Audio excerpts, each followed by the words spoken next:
Hello peoples, welcome to your annual update video chat screen. Crap, haha, just kidding. Anyway, I've been commissioned to talk about therapeutic options, good customer service, home visit safety, and then the workplace violence. As a general rule of thumb, when I'm doing my therapeutic options training class, I always go to my first go-to saying, which I just adore. We'll end on it also, which says we are all trying to find our way. We're on a personal journey, even while in the company of others. And along the way, we discover, we learn, we realize and love. We desire, strive, and make mistakes, and become more fully ourselves. The people we support are on this same journey.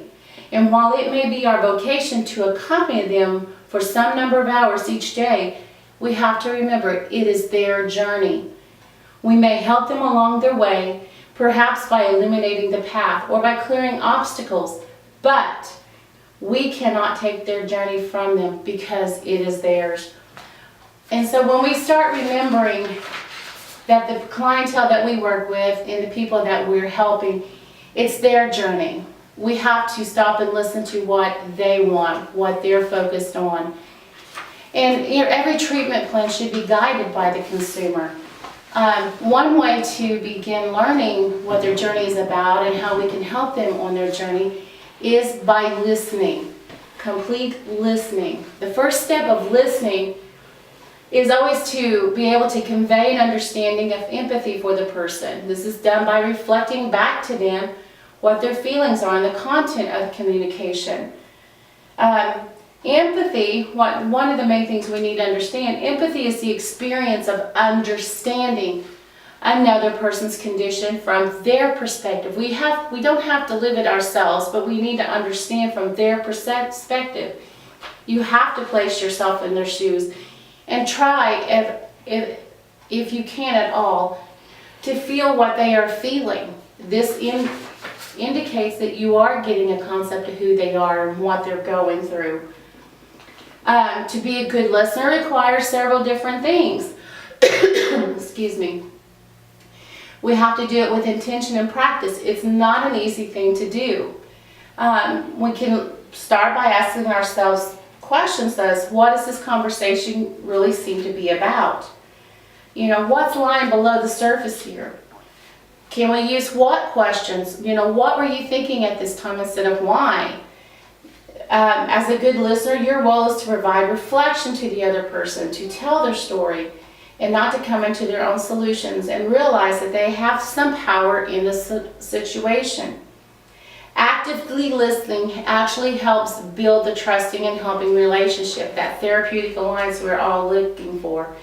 One of the things I did not put on the PowerPoint, but it's a good question to ponder, is, do we actually listen to the clients just to respond back to them? Or are we truly listening for what they're saying? Are we listening to their body language? Are we listening to their movements? Are we listening to the way they're setting, they're talking, their tone of voice? Are we actively listening? Because it comprises of all of these things. Can you tell when a person is starting to get a little more upset than usual? If you're listening truly with all your factors, your eyes, your senses, then you should be able to tell if someone starts becoming upset. If that happens, here's some things we can do about it. Speak to them in a more calm and soft manner. Not in a manner of baby talk, oh, you poor thing, something to that nature. Just speak to them kind of like I'm doing. For instance, I'm going to use Kais here.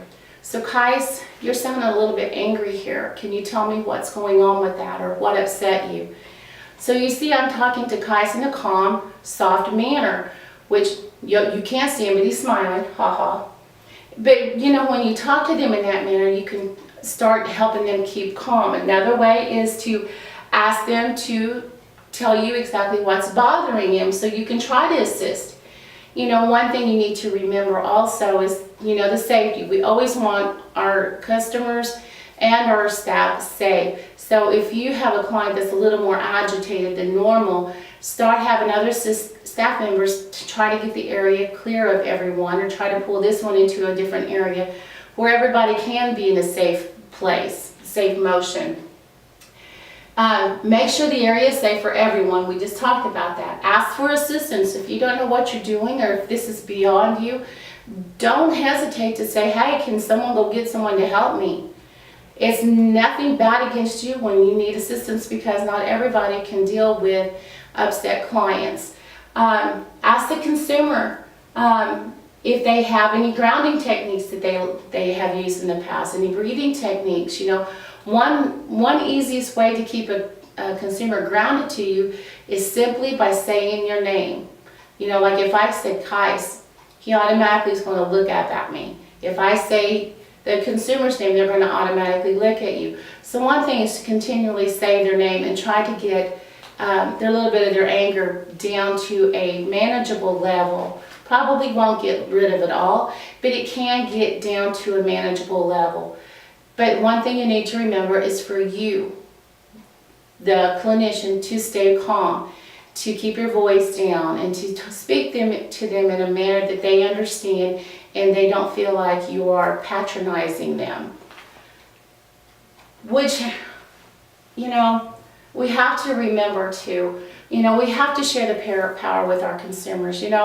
One thing that Dr. Martin Luther King said in a statement was, violence is the language of the unheard. So if you have a consumer that is getting upset and getting agitated, getting angry, you need to ask yourself, what are they trying to say that no one's hearing? Because violence is the language of the unheard.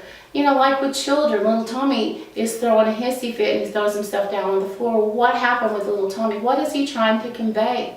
Is he trying to convey that someone needs to listen to him because something bad happened to him? Or did something really good happen to him and no one's paying attention to him either? Violence is the language of the unheard. It's a behavior that they have, that they get what they need. So we need to pay attention to everything that they're saying, every movement that they're having. Notice the little things. If you worked with these consumers long enough, you should start noticing their little nuances. Chatty Cathy over here comes in quiet one day. Okay, there should be some reason. Or someone that's quiet that comes in and is chatting away. There's some reason. So pay attention. Pay attention to what they're saying to you. Pay attention to what they're trying to tell you. Reflect back to them what you think they said, because they will correct you on the up end if it's not correct. So just remember, pay attention, because some of these things can be taken care of on the front end of keeping them calm versus on the back end. One thing that we really need to pay attention to, which will help our clients, is good customer service. It's not a department store. It's an attitude that we take on.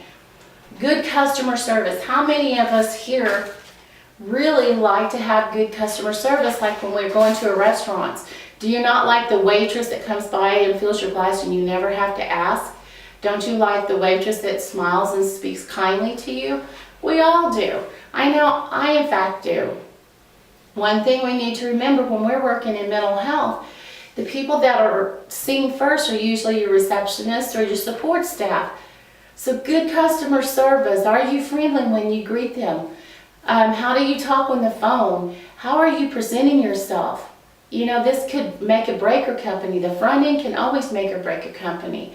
But we're going to learn just a little bit about good customer service and kind of what this means. Now this can go for a restaurant, a retail store, or even just us in the community mental health center. These things are very important all the way around. So first thing we're going to look at is the helping relationships. Everything starts with good customer service. Customer service starts with building a relationship. The helping relationship forms the foundation of the therapeutic alliance. This can be defined as an observable ability of the therapist, case managers, the RNs, the receptionists, and consumer to work together.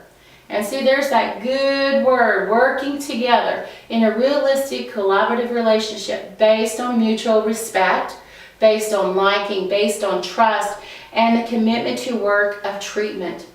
Key here is the good communication, total customer service. If you'll see right here, total customer care service is our foundation. something we all need to be reminded of, something we all need to remember, including myself. So, just to help us out a little bit here, I got the 10 Commandments of good customer service. I'm not going to read every one of them because it's going to be in a PowerPoint and you can read through them, but we're going to touch on just a handful of them. First commandment, know who's the boss. No, we're not talking about Jody and Melody. We're in the business to service the need of consumers. And you can only do that if you know what does your consumers want.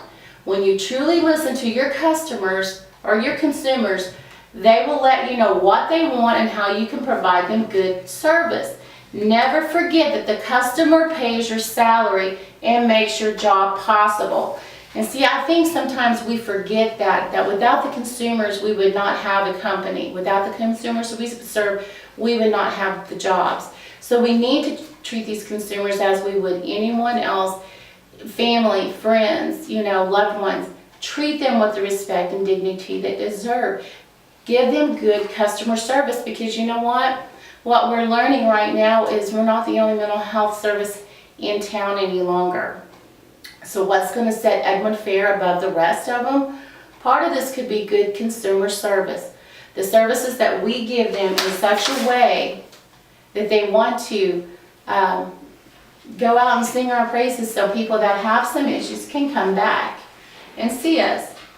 A second thing is be a good listener. We've already talked about good listening skills.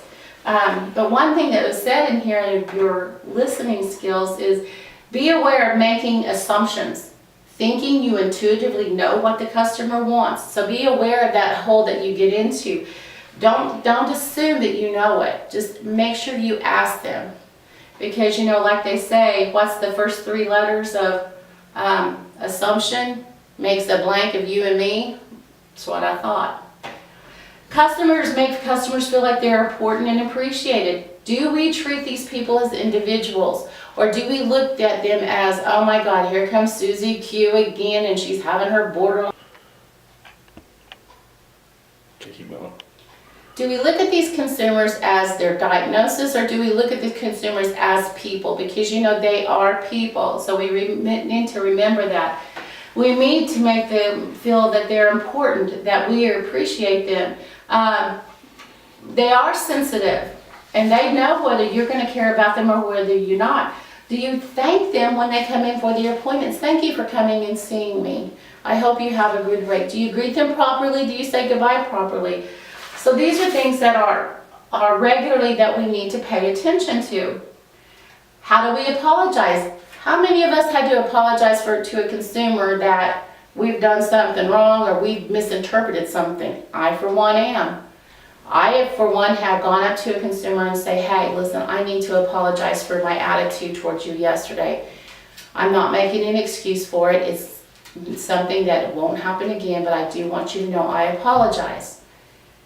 We need to learn how to apologize. Do we not apologize to our spouses sometimes? Do we not apologize to our friends sometimes? What about our kids? What if we spanked our kids for no reason? Oh, I'm sorry, that was my bad. Learning to say I'm sorry or I apologize is a key element in forming a foundational relationship. It builds into that trust area. Give more than we expected to. Since the future of all companies lies in with consumers being happy, here's some ways to elevate yourself above the competition. Yes, we do have competition in Ponca City, America, in Stillwater, America, Pawnee, Perry, wherever we are. What can you give the consumers? Here's some questions to ask. What can you give them that they can't get elsewhere? Well, number 1, we have a great staff. Number 2, we have med clinic on site. Number 3, we have a pharmacy on site. Number 4, we have some really motivated clinicians that really are motivated to see these consumers succeed.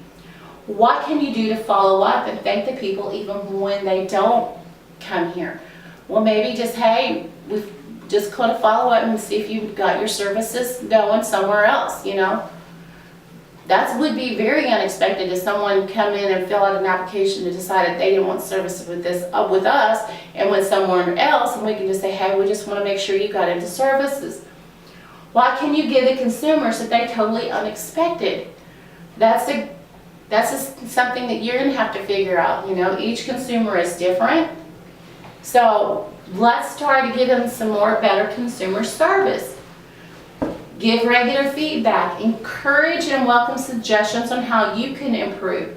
There are several ways in which you can find out what consumers think and feel about you. Listen carefully to what they say. We do yearly feedback. Joy takes these things. You ever read through them and take serious what the suggestions are? Maybe we should look at them a little bit closer. Take constructive criticism. If a client says, hey, you're not doing this too well, and I don't respond to that, take it well and say, and apologize. You know, I do apologize. What are some things that have worked well for you in the past, and make a compromise? One of the things that people don't think about very often in good customer service, I think about it on most days, is how do I treat the other employees I am working with? Oh, that's in customer service? Yes, it is. Do you treat your employees, do you give them a regular dose of appreciation? Typically, there's not a day goes by that I do not say thank you to my dado dolls. Typically, if Kais is in here helping me doing anything, there's not a day go by that I won't tell him how much I appreciate his hard work and effort. I tell my employees, the people that I supervise, how much I appreciate their hard work and effort. I think appreciation and a thank you goes a lot longer than what you think. We need to remember, we all need to treat each other with respect. It does not matter whether you like that person or not, you treat them with respect. My motto, I treat others as I want to be treated. So treat others as you yourself would like to be treated. If you keep that on the forefront of your thinking while you're working with this population or visiting with other employees, you will go a long way in a business that cares and gives. So, in short, treat people like you want to be treated. Their clients, yes. They're getting a service here, yes. We're providing a service, yes. They are paying us for this service, whether DMH is paying us or billing their insurance, we're still getting paid for their service. So we need to treat these people as decent human beings. Body language, pay attention to how you're acting. Is your arms folded in front of your chest?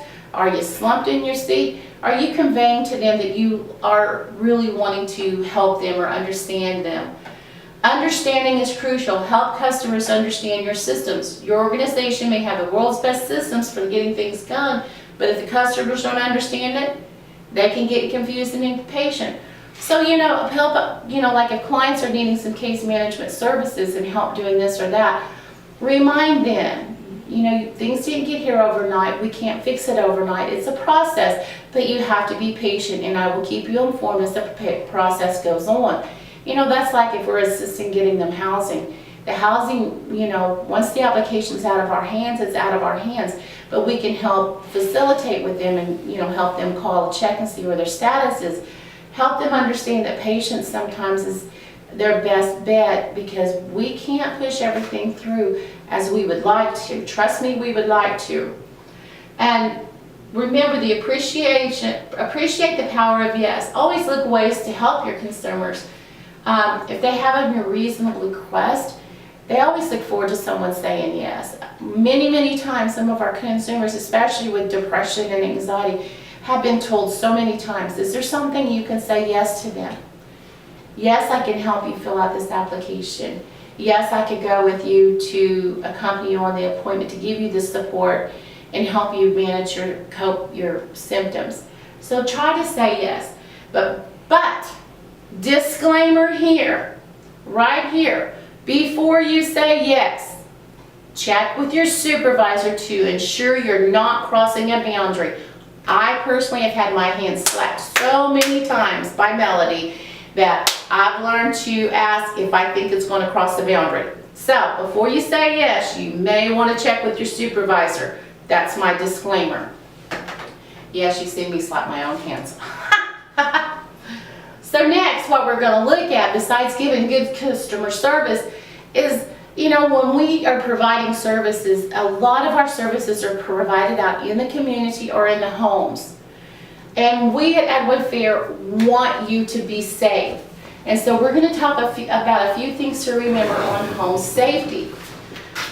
Because at Edwin Fair, our motto, Edwin Fair, we want to provide services in such a way that foster mental health recovery in our wellness and our consumers and the communities. This means at times we need to provide the services to consumers at their homes or out in the community. Our goal with all the employees is to do this safely. With this in mind, here are a few things for home safety visits.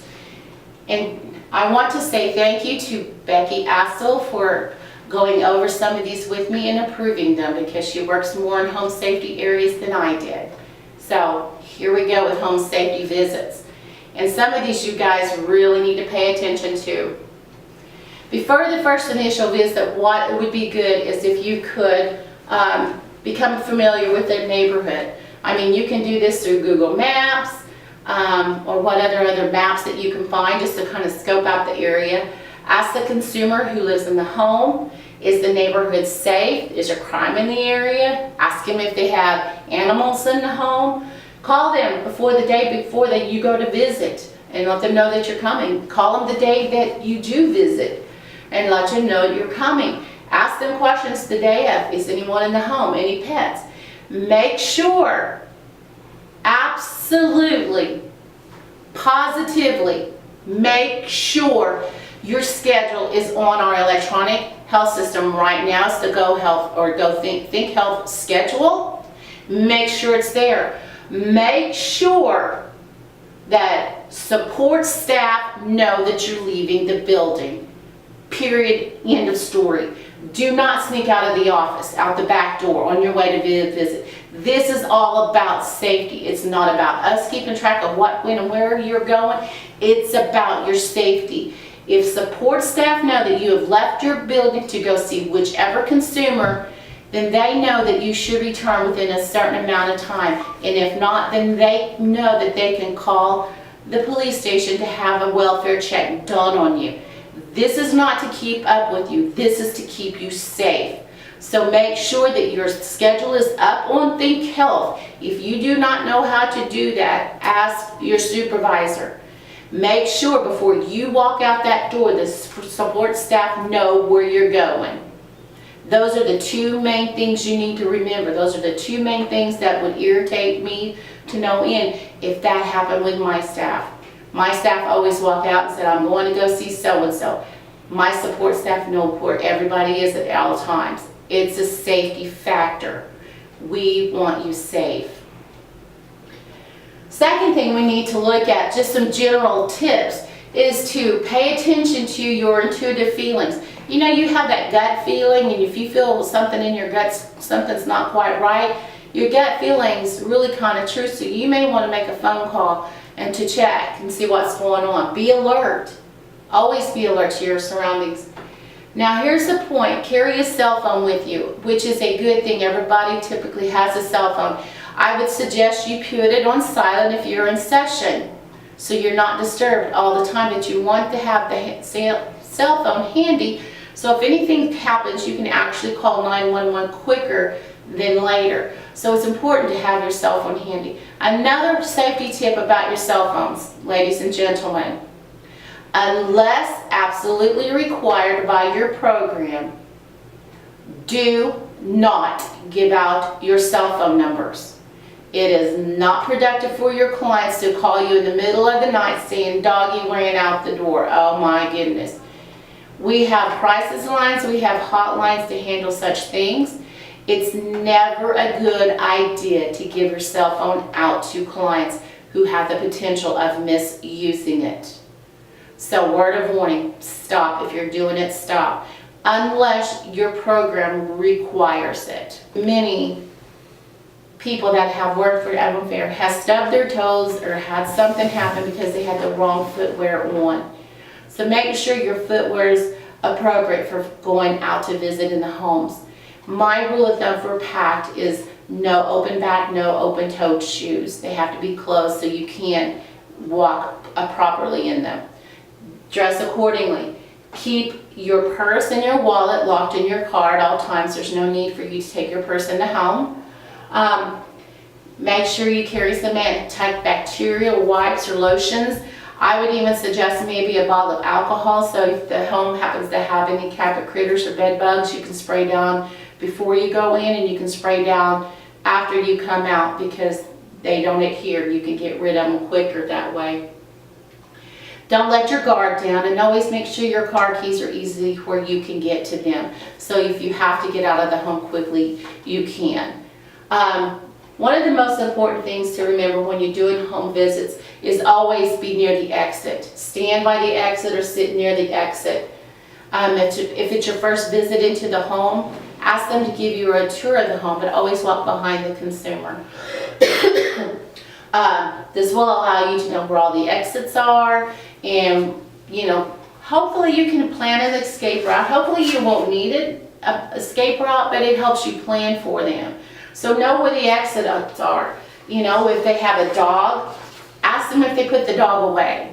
At least for the first initial visit, or until you get used to the dog or the dog gets used to you. Just keep in mind, as a general rule of thumb, always think all dogs bite. All dogs bite. We've had an unfortunate accident that the lady thought the dog was okay, but when she got out of the car, it attacked her. So just beware. All dogs bite. So be careful when you're going into the homes. Just to sum it all up in one complete sentence, was just remember, pay attention. Pay attention to everything. Just because you've been there once, maybe twice, doesn't mean things won't happen again. Pay attention. Keep your eyes open, keep your ears open, keep your focus on what's going on. If there's people in the home, you can always ask to reschedule the appointment. If there's things that doesn't quite feel right, always ask to reschedule the appointment.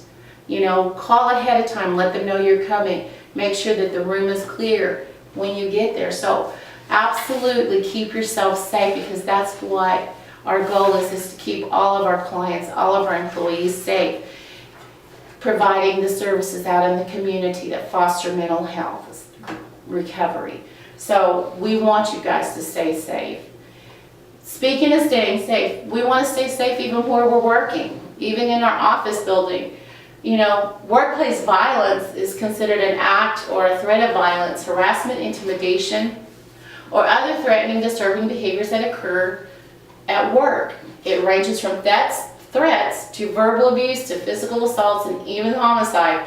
God help us all, we don't want that. It can affect and involve employees, clients, anyone. But here's something that nobody thinks about, because I see a lot of this at times. Even passive-aggressive behaviors can be considered violence in the workplace. So, what is a passive-aggressiveness? Passive-aggressive behavior is the perfect crime when it comes to sabotaging workplace productivity, souring office morale. It is defined as the deliberate and masked way of expressing covert feelings of anger. Passive aggression, by its very nature, occurs through covert, justifiable actions that even evade human resources disciplinary action, while undermining authority and disrupting workflow that make workplaces so vulnerable to passive-aggressive behaviors. Do we know anybody that has passive-aggressive behaviors? I think we all know those people. We all have one somewhere, somehow, that we've ran across. The thing is, they are subtle. They mask their hostility with subtle aggression actions. Telltale signs includes procrastination, disruptive behavior, blaming others as if, well, no one told me that, when maybe you got the whole office email, but they didn't personally tell you. Although it can be difficult to detect, it poisons everything. It poisons the work environment, it poisons the morale, it poisons everything. If it's left unchecked, it's just not a good thing for anybody. Once you've identified the behavior, sometimes we need to address it directly. Stay calm during the conversation, ask questions to fill out the reasons behind your team members so you can deal with them. Set clear standards and hold people accountable. Make sure you encourage to open two-way communication. Provide training so they're able to air their views and become comfortable addressing some issues in a non-passive aggressive way. I'll tell you my little story of a passive aggressive. Had a person in the office, and this has been a few years ago, mind you, nothing now. She gave me a present, and I thought, well, how sweet, you know, it was a Christmas present. But on the Christmas present, it was a box, and it had a saying on it. It says, "You have more issues than a magazine." Now, in a normal world, that is funny, but when that person you already knows has ill feelings towards you, it's a passive-aggressive message that you're nothing but a pain in the butt. So, talked with people about how to handle the situation. I went and talked to the person, come to find out she was just peeved because I was not moving quick enough or whatever the reason. Anyway, the situation got handled, but in a good way. It was opened up, it was aired out, and by the end, before this lady left, we were not the best of buds, but we had a mutual respect for each other, and the passive-aggressive behaviors were diminished. So it can be taken care of, but just pay attention. Are you the one who has passive-aggressive behaviors, or do you know someone who has passive-aggressive behaviors?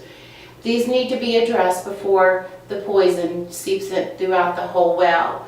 So just remember, passive-aggressive behaviors can be considered workplace violence, and we would rather foster a healthy workplace and keep the violence down to nothing at all.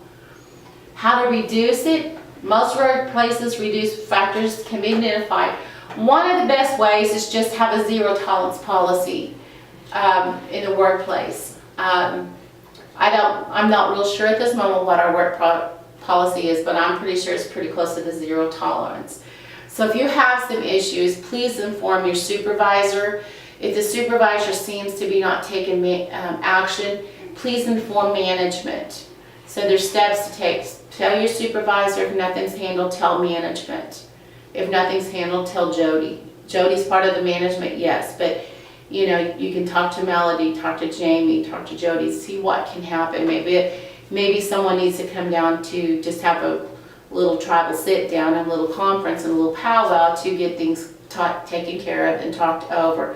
Just don't let it go. We want Edwin Fair to have that attitude of good customer service. Here we are, let us help you, and do it in a happy, joyful manner. The last thing I'm going to leave you with, and it's something, again, to think about, is what we started off with, and what we need to remember is we are all trying to find our way on this journey. We are on a personal journey, even while in the company of others. Even in this journey we call Edwin Fair, even this journey we called PACT, even this journey we called Systems of Care. Along the way, we can discover and learn and realize and love. We desire, strive, make mistakes, and become more fully ourselves during this journey. The people we support, or who are actually supporting us, are on the same journey. Everybody that we work with is on a journey. All of us that work here are on a journey, and it's ours. The people we support, or who support us, are on the same journey. And while it may be our jobs, our vocation to accompany them along their journey, we have to remember we're individuals, and it's still their journey. It's my journey, it's Kaisa's journey, it's Systems of Care journey, it's PAC journey, it's Case Management journey. You know, it's everybody's journey.